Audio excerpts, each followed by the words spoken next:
हाय, good evening दोस्तों, कैसे हो? मैं हूं आपका अपना डॉक्टर नवनीत कालरा। और एक बहुत ही शॉकिंग न्यूज़ है। हालांकि बहुत अच्छी न्यूज़ भी है और बहुत बुरी न्यूज़ भी है। सदगुरु जो जग्गी वासुदेव जी हैं, जो फाउंडर हैं ईशा फाउंडेशन के। और मुझे लगता है पूरा हिंदुस्तान करीब करीब उनको जानता ही है।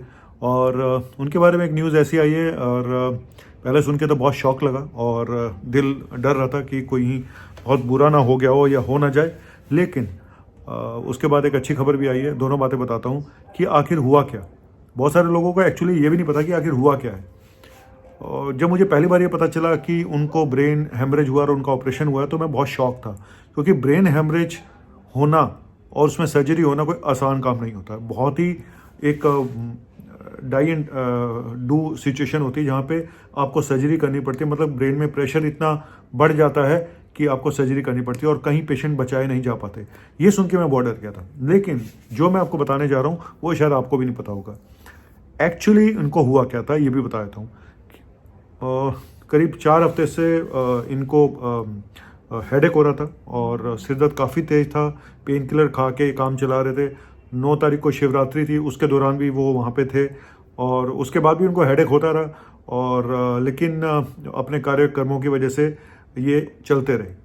करीब अभी कुछ दिन पहले, करीब शायद ये 3-4 दिन पुरानी बात है कि इनको जब बहुत सीवियर हेडेक हुआ तो डॉक्टर को इन्होंने कंसल्ट किया, जो दिल्ली में न्यूरोलॉजिस्ट है डॉक्टर विनीत सूरी।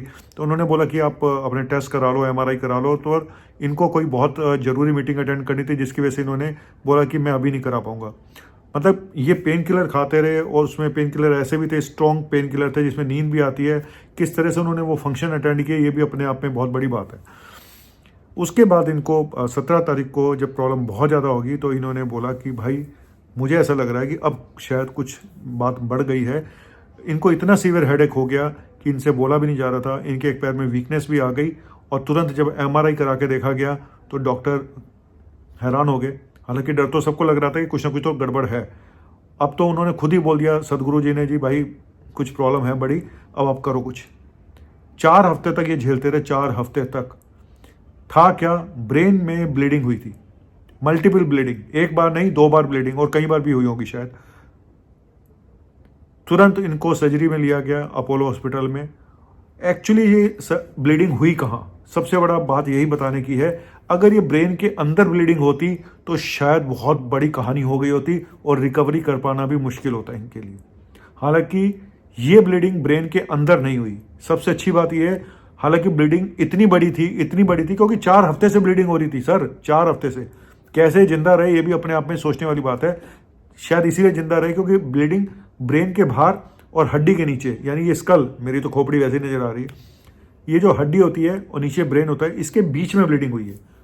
इसको बोलते हैं सबड्यूरल हेमेटोमा। मैं आपको कोई पिक्चर दिखा रहा हूँ, आप पिक्चर देख के समझ जाएंगे कि ब्लीडिंग एक्चुअली ब्रेन के अंदर नहीं होती, ये ब्रेन के बाहर ब्लीडिंग होती है। जो बीच का स्पेस होता है, हड्डी और ब्रेन के बीच का स्पेस, वहां पे हुई। लेकिन ब्लीडिंग इतनी बड़ी थी कि इतना प्रेशर था कि उसने ब्रेन को दूसरी साइड में शिफ्ट कर दिया और उसके असर इनकी पूरी बॉडी पे आने शुरू हो गए, जिससे कि एक पैर में पैरालिसिस भी आनी शुरू हो गई और ये कंफ्यूज और कोमा में जा रहे थे। तुरंत ऑपरेशन किया गया, वो ब्लीडिंग जो थी उसको निकाला गया, डिकम्प्रेस किया गया। और अब अच्छी बात यह है कि अब बहुत अच्छी रिकवरी हो रही है, बहुत फास्ट रिकवरी हो रही है और सारे वाइटल्स ठीक ठाक हैं और बिल्कुल ठीक ठाक हैं। तो ये सबड्यूरल हेमेटोमा का केस था। जनरली तो चोट लगने से होता है, गिरने से होता है, और ज़्यादातर उन लोगों में होता है जो बूढ़े लोगों में होता है, अल्कोहलिक्स में होता है, जो गिरते पड़ते रहते हैं, जिनको छोटे वोटे लगती रहती हैं, उन लोगों में होता है ना। लेकिन यहाँ पे क्यों हुआ, ऐसा रीज़न क्या था सबड्यूरल हेमेटोमा का, ये तो अब कुछ टेस्ट वगैरह होंगे तो पता चलेगा कि आखिर ये ब्रेन के बाहर ब्लीडिंग हुई क्यों, है ना। तो इसके रीज़न जानने के लिए मैं इसके लिए कल सुबह अलग से वीडियो बनाऊंगा सबड्यूरल हेमेटोमा के ऊपर। लेकिन एक्चुअली ये केस सबड्यूरल हेमेटोमा का था और मुझे ये बताने में आपको फक्र महसूस हो रहा है कि उस सर्जरी की टीम में मेरे सीनियर डॉक्टर सुधीर त्यागी भी थे, मेरे कॉलेज के केजीएमसी लखनऊ के। तो मैं कल कोशिश करूंगा उनसे बात करने की और पता लगाने की एक्चुअली सारी चीज़ें का माहौल क्या था और क्या थे।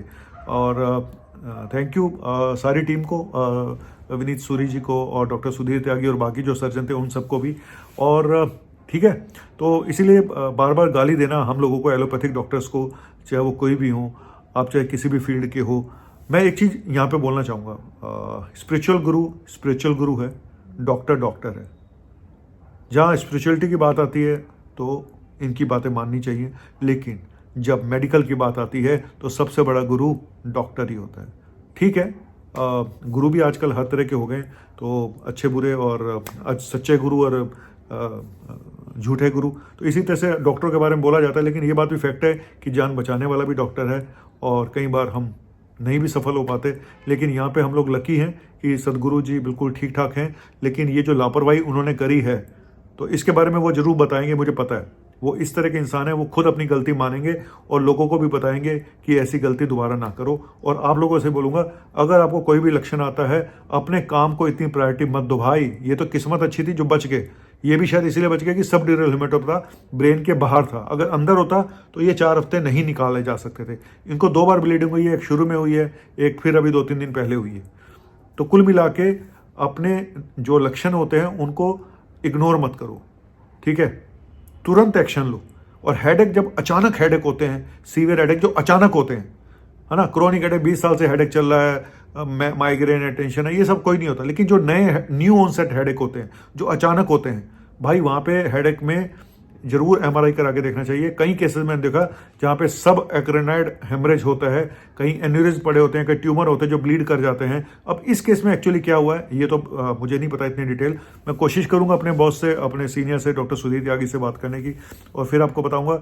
लेकिन अपना ध्यान रखिएगा, और कोई भी हेडेक को आप उसको इग्नोर मत करें, है ना। और स्पेशली न्यू ऑनसेट हेडेक अगर होते हैं, नए हेडेक होते हैं तो जरूर। और इनको वॉमिटिंग भी हो रही थी, तो जब प्रेशर बढ़ता है ब्रेन में तो वॉमिटिंग भी होती है ना। हेडेक होता है, वॉमिटिंग होता है। फोकल न्यूरोलॉजिकल डेफिशिट, यानी कोई एक हिस्सा काम करना बंद कर देता है, जैसे इनके केस में पैर ने काम करना बंद कर दिया था, और ब्रेन प्रेशर। तो ये headache, vomiting, focal neurological deficit, और चौथा ब्रेन में सेंसेस पुअर हो जाती हैं, पेशेंट कोमा में जा सकता है, इवन फिट्स या सीजर तक आ सकता है। तो कैसा जो भी है, मैं सिर्फ इतने बोलूँगा कि आप किसी भी पद पे हो, कितने भी ऊंचे पद पे क्यों ना हो, अपनी हेल्थ को इग्नोर ना करें। राकेश झुंझुनवाला जी ने बोला था कि मैंने, जो स्टॉक मार्केट के बादशाह थे, वो कहते थे मैंने हर चीज़ में इन्वेस्ट किया, हर जगह सफल हुआ, मैंने हेल्थ में इन्वेस्ट नहीं किया। लेकिन जहाँ तक बात रही स्पिरिचुअल गुरु इनकी, सदगुरु जी, तो ये तो फेमस इसी बात के लिए हैं, जो आपको ये अच्छी अच्छी बातें बताते हैं, वो हेल्थ से रिलेटेड है या किसी भी चीज़ से रिलेटेड है। लेकिन बात वही है यार, जब हमारे ऊपर आती है ना, तो हम लोग, कल को मेरे ऊपर भी कोई आएगी ना, आप भी कहोगे डॉक्टर काला भाषण तो बहुत देते थे, अपनी बारी में गच्चा खा गए। ऐसा होता है यार, इंसान ना अपनी बारी में थोड़ा सा लेजी हो जाता है, ये बात फैक्ट है। मैं भी हो जाता हूँ, मैं क्या बोलूँ, सच है, यही फैक्ट है। कई बार मेरे फैमिली वाले भी बोलते हैं कि टेस्ट करा लो, मैं नहीं कराता हूँ। पता नहीं, कोई इंट्यूटिव पावर होती है तो पता चल जाता है कि हाँ यार ये हो रहा है, मुझे ये कर लेना चाहिए। लेकिन मुझे अगर अचानक कोई ऐसा सीरियस इशू होगा तो मैं जरूर टेस्ट के लिए जाऊँगा, और पहले मैं टेस्ट करा भी चुका हूँ अपने बहुत सारे। लेकिन फिर भी डॉक्टर की बात को इग्नोर ना करें। ठीक है, आप लोग हमें चोर डकैत समझते हैं, हम डॉक्टर फालतू के टेस्ट कराते, जो मर्जी कहते रहे, लेकिन फैक्ट यही है कि जान बचाने वाले भी doctor he. Thank you very much, शुक्रिया, बाय।